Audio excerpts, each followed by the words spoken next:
فضيحة كبرى كبرى كبرى. كلشي تفرش، كل تركت اي هكا وتركت اي طلبه تفرشوا.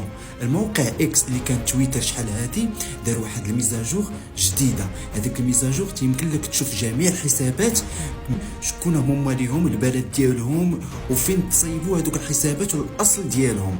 وطلعوا جميع الحسابات اللي كانوا تيهاجموا المغرب في هذيك المنصه اكس، وكانوا تيحاربوهم وكانوا تيحرضوا الناس عليهم وكانوا تيديروا بزاف د الحوايج من الدولات الجارة، من تركت اي هكا وتركت اي طلبة، هما اللي كانوا كيهاجموا المملكة المغربية. والخطير في الامر ان جيل زاد هما اللي كانوا مسيرين الحساب الكبير ديالو من الجزائر. تصوروا ان كل شيء تفضح في الطبلة، وعرفوا بان الجزائر هي مولات المشاكل وهي السبب هذا الشيء كامل اللي كنعيشوا حنا كمملكه مغربيه.